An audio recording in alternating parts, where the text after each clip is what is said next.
Hi, my name is TJ Scott. This is my Managing Human Resources Chapter 7 summary, which was appraising and managing performance.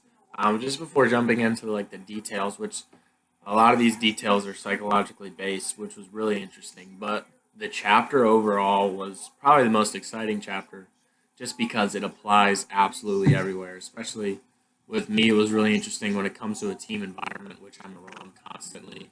The psychological factors that go into this chapter are extremely interesting, just on a basis of how are you going to reward, how are you going to measure performance, how do you punish people, what's going to work effectively, and what's going to bump up performance, what's knocking down performance. There's so many different factors throughout this chapter.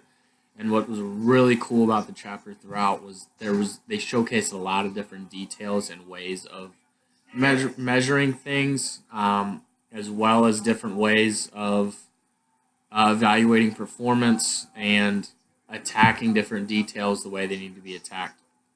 So jumping right into the chapter, performance appraisal. I think this is something extremely complicated when it comes to job.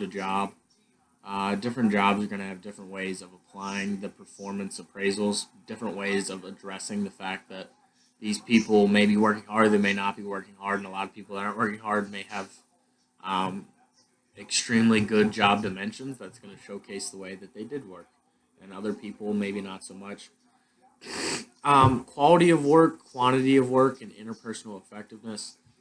I find it interesting that they use quality and quantity, just from the standpoint of which one do you truly want? Would you rather have more work, or would you rather have better work? Obviously, everybody wants something right in the middle that's going to utilize both. Doesn't happen a lot. It's tough to find. It's tough to do in any job. The benefits of performance appraisal, I think they're pretty obvious. Basically, you're going to get both different perspectives, and it's touched on manager's perspective and the employee's perspective on things. The communication within the different levels of companies really helps performance.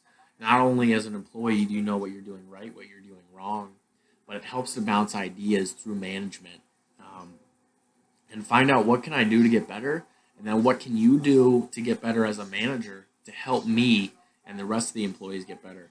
Performance and appraisal is, um, I mean, so impactful, so immensely important throughout any company, throughout any team dynamic, and it's going to be applied throughout a variety of different things throughout our livelihood. Measuring performance, I find it interesting that they utilize a lot of different things when it comes to measuring performance. Obviously, there's things like statistics. There's also things like the eye tests, and those things are going to bounce off each other constantly. Measuring performance is extremely complicated. You have to go into a lot of different details to be able to say, okay, this person did this correctly. Um, is it really what we need? Different things like that. Measuring performance is really hard. Um, they use relative judgment and absolute judgment, which is essentially the same thing that I was discussing before. Statistics and then the eye test also. Did you pass your numbers? And did I see you working hard, essentially? But performance being measured is really complicated, and it's something that needs to be done throughout any company, no matter if it's a manager evaluating bartenders or it's the CEO evaluating the COO. It doesn't matter. These things are extremely important. Um, Ethical behavior, which is something that was touched on um, pretty much in every chapter, assessing ethical behavior, that is going to be completely up to the person. I almost find it comical that they're trying to analyze ethical behavior through a chart. Ethical behavior is going to be completely up to a manager and a manager's standards. Different people are going to have different ways of evaluating ethical behavior.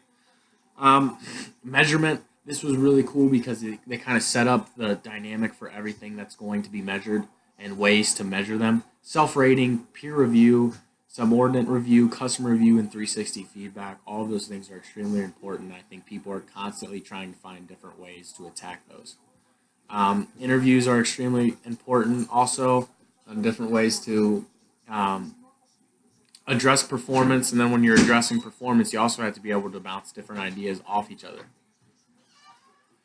Um, Overall, Chapter 7 was really interesting to me. I think it applies almost everywhere from being on the baseball team to further in my career, whether I'm an employee for a number of years or whether I'm a manager for a number of years.